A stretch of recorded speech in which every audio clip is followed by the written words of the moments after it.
morning, everybody.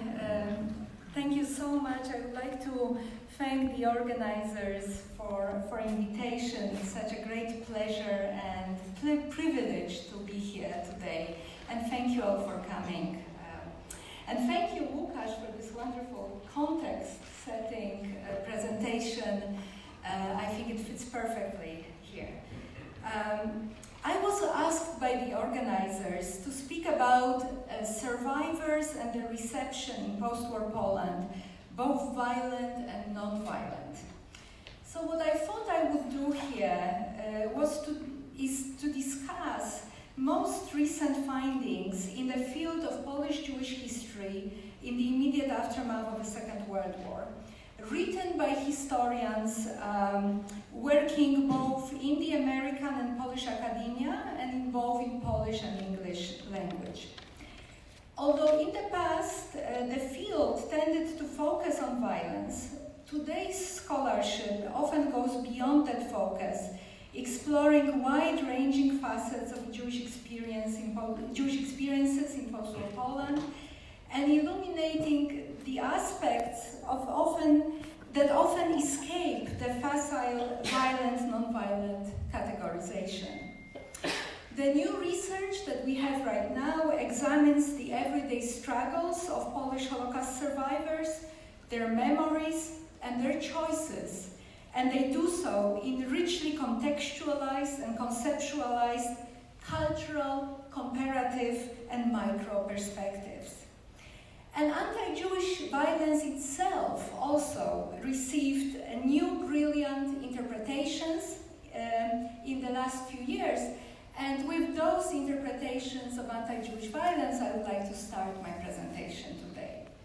So as I mentioned, sometime from the 1980s until early 2000s, the Polish Jewish historiography mainly focused on post-war emigration and anti-Jewish violence. Pogroms in Kielce, Kraków, and Rzeszów. There was also some research on Jewish communities in the western annexed parts of Poland, and some brilliant work on post-war memory of the Holocaust, and I refer here to the work of Professor Marquez Steinlauf, present here. So within the broad focus on emigration and violence, particularly the pogrom, anti-Jewish pogrom in Kielce in 1946, attracted much scholarly attention in Poland since the late 80s, including the works of late Krystyna Kersten, Bożena Szajnok, and others.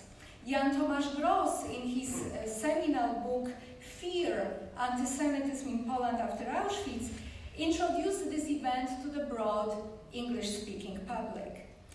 But it really is the most recent work by Joanna Tokarska-Bakir, entitled Pod klątwą, społeczny portret pogromu kieleckiego, or Under a Curse, social portrait of the Kielce pogrom, together with Marcin Zaremba's work, Wielka Trwoga, or Great Fear, Poland, 1944-47, I think these two recent works in the Polish language really broke new ground in our understanding of a dynamic of post-war anti-Jewish violence, and we cannot really have a serious conversation about that violence without these two works.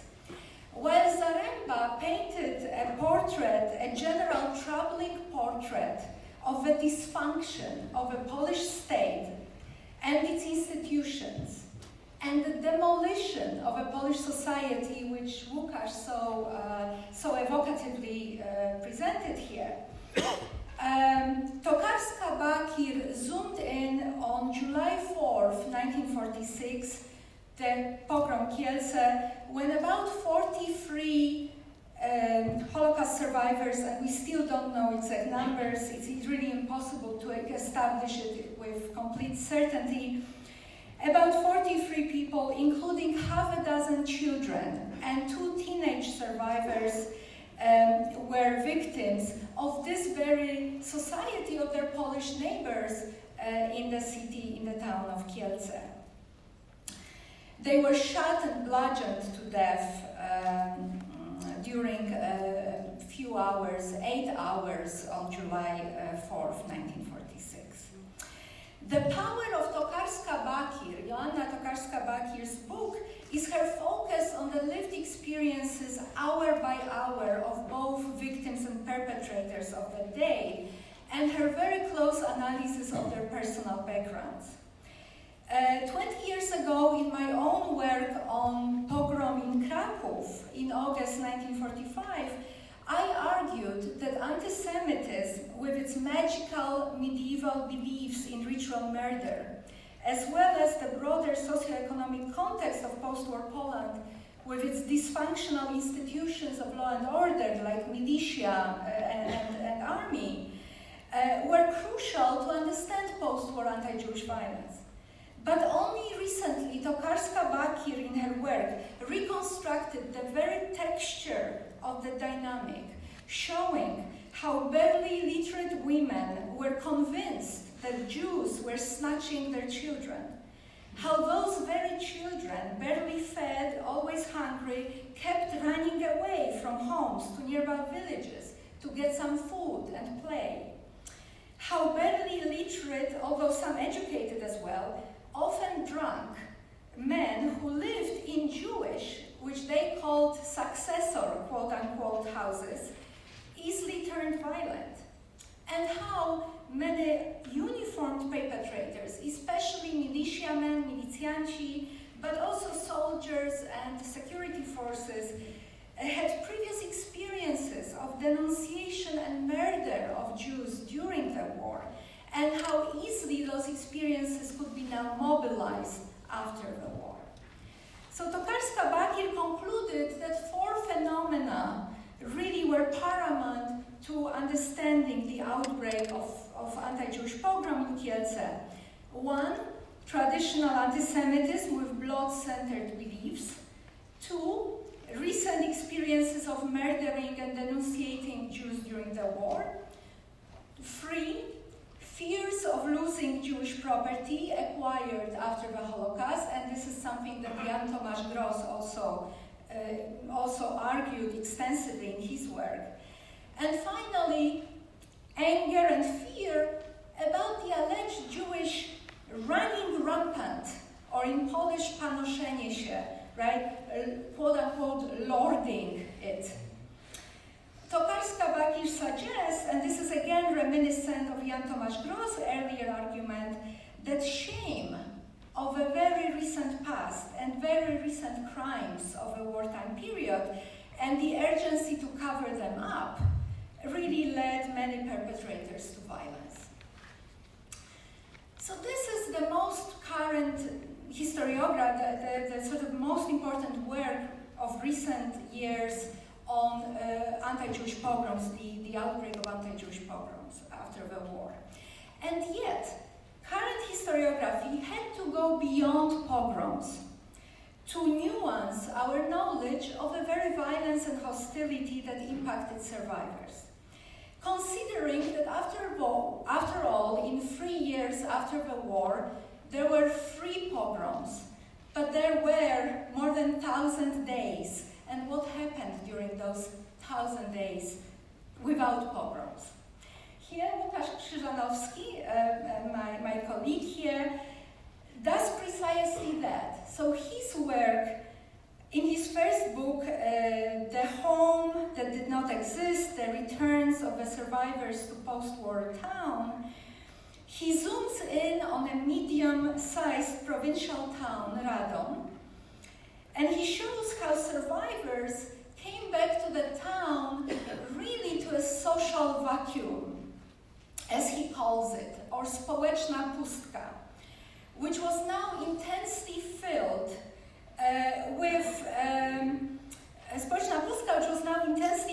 or developed by ethnic Poles.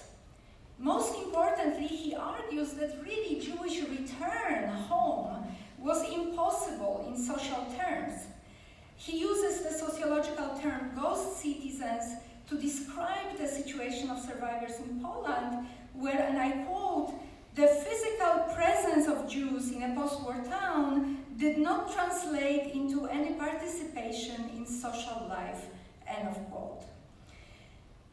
In his excellent chapter on violence, Krzyżanowski deftly shows how corrosive was daily hostility, not necessarily pogroms, but daily hostility against survivors. The very atmosphere of constant aversion and hostility isolated survivors and permitted and poisoned their everyday life. In Krzyżanowski's words, hostility enabled and legitimized violence and guaranteed impunity. Like Łukasz, Monika Rice, in her recent book, What? Still Alive, and this is a very important title because that's what survivors often heard. What? Still Alive? Jewish survivors in Poland and Israel remember homecoming. She also focuses on smaller towns, smaller communities. Grajewo, Ciechanowiec, Wesoła, Chełmno, Garwolin, Łowicz, Proszowice, Radomsko, Klementów, Jędrzejów, Pawłów, Koźle, Wisła, Międzyrzec, and many others.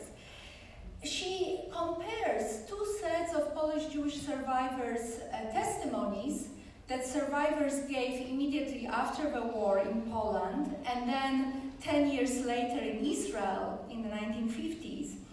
And she argues, among many other things, she shows the daily hostility as well in those small communities, but through those testimonies. But she also argues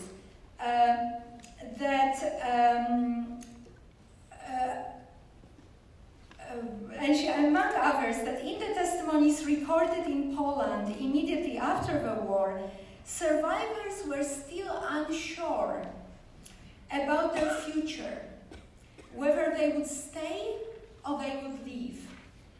The sudden shock of continuous hostility and violence created, and I quote, additional post-war trauma clearly unabsorbed at the time testimony was given in Poland, so in the first 3-4 years after the war.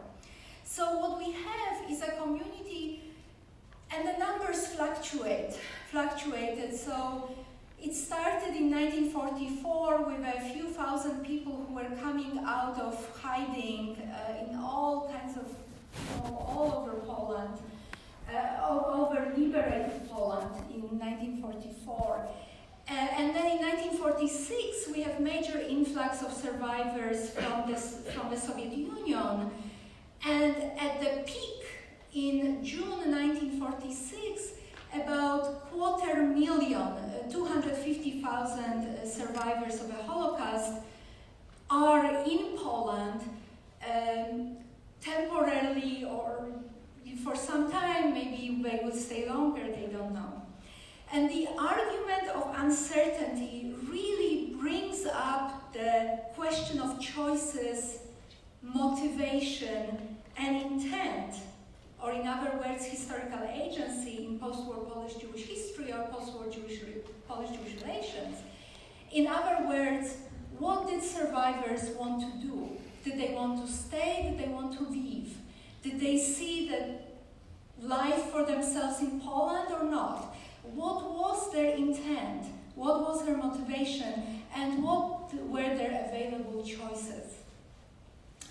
In his important work on post-war emigration from Poland, Polish historian Dariusz Stola quoted Israel Barzilai, the Israeli envoy in Poland in 48-51, who grouped Polish Jews in 1949 as follows, and I quote, "The first group, the smallest one, has decided to stay in Poland. The second group, which has decided to leave, is a minority as well. The third is the majority, that does not belong to neither of the two groups, but rather succumbs to prevailing moods." End of quote. Audrey Kisielewski, in her own work on survivors in post-war Poland, that very question. She probes the question of choice and agency, showing, and I quote, Jewish survivors had to choose between pursuing their lives outside of Poland, so emigration, and many other ideological and psychological parameters were involved in this choice, and accepting the new place in Polish society, granting them equal rights for the first time in Polish history, yet demanding the acceptance of radical changes in Jewish identity and a way of life. End of quote. And based on deep contextualization, she shows that although choices like that existed, they were very much limited by the socio-political frameworks built by the authorities and Jewish representatives within Polish society.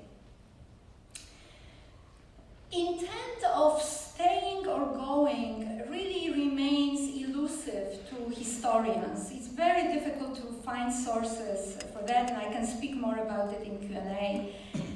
But the lives of those who left Poland, who emigrated, and between 1945 and 1948,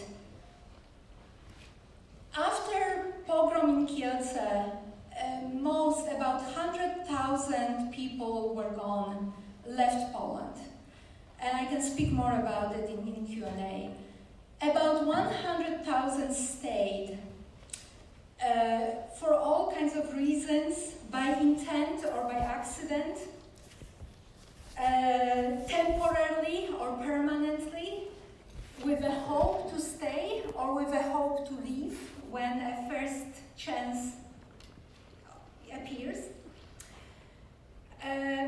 But those who stayed in Poland have very modest historiography in comparison to those who left.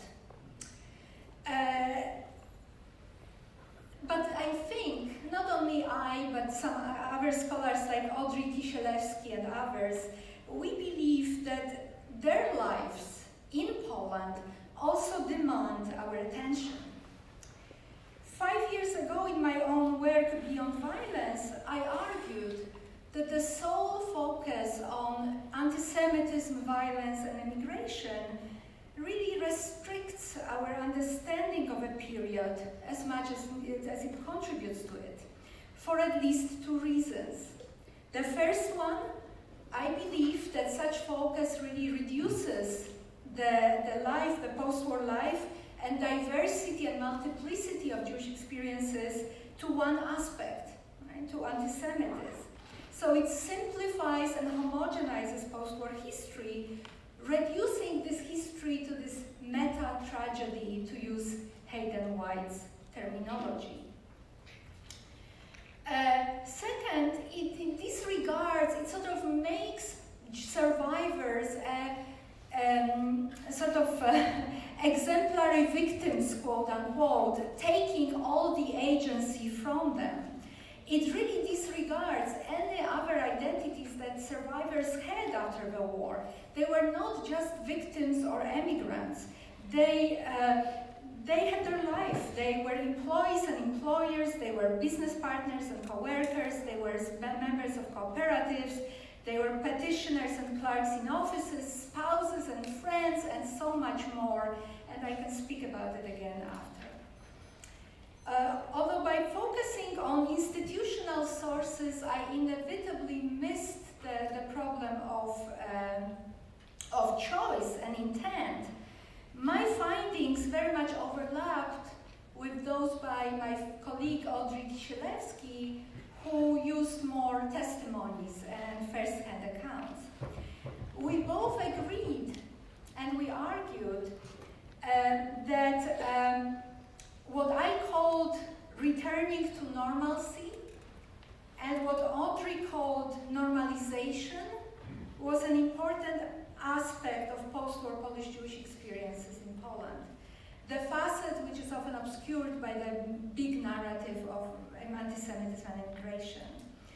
As I wrote, despite intense violence in Poland, despite all of it that you've heard here, despite despite the hostility, some Polish Jews succeeded in rebuilding their lives in selected parts of the country, like Lower Silesia, if only temporarily. The return to normality, quote unquote, or normalization, or the decision to stay, depended on multiple factors, right? It depended on political and social conditions of a place where the survivors ended up after the war. Some experiences are absolutely incomprehensible, with even outside of regional and very local context, indicating that these large national frameworks like Poland framework really does not work very well. It homogenizes the complex experiences. So post-war Polish Jewish history was very much contingent, very much dependent on surrounding economic, political, social, and cultural processes, local economy, political maneuvering, and so on. And the story of Lower Silesia, which was this annexed German territory, envisioned by the Polish government and sort of recovered to be Polonized and repopulated, that's the best example of this sort of very local, very unique experience.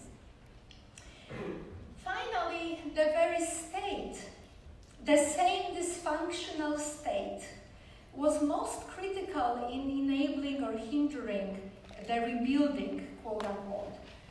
After genocide, in the face of post-war destruction and omnipresent hostility and violence, Jewish minority relied on this very state heavily, much more heavily than usual. State protection became necessity in a hostile environment like this, and loyalty seemed to be the way to ensure it. After the Second World War, the official Jewish representatives of Jewish communities in Poland manifested their willingness to oblige the state, oblige the new powers that be. And in this, they very much carried on the long Jewish tradition of reliance on the state as the sole protector in hostile environment. The post-war government, Polish government, took up that role only marginally and for a very short period of time. So the government recognized Jews as national minority and it granted equal rights. At the same time, the institutions of a state were absolutely infested with antisemitism. What I already mentioned, that the militiamen, who basically many members of post-war police, were in fact denunciators and murderers of Jewish neighbors during the war. So it's very complicated, but nonetheless, there is no doubt that the Polish government on sort of, especially the central level, its brief recognition of Jewish minorities' special needs and special status, and their support for rebuilding of Jewish communal life in places like Lower Silesia before 1948, certainly enabled something what some historians would call a revival, brief and interrupted, but nonetheless revival of Jewish life in Poland after liberation. So to conclude, what emerges from this short summary of historiography, which is really committed to close social analysis of lived experiences or everyday lives of Jewish survivors, is a portrait of traumatized genocide survivors in their smaller and larger communities, surrounded by mostly hostile environment, which was saturated by violence, in the country which was socially, morally, and economically destroyed by the war. At the same time, also a portrait emerges of survivors who appear to have to face not only hostility and isolation, but also new choices and new opportunities in a new political system. That I would say, thus I would say that fears about the present, the uncertainty about the future, and the choices of staying or going were the major facets of life of Holocaust survivors in the immediate post-war years in Poland. Survivors who are now desperately trying to figure out where their new home would be. Thank you very much.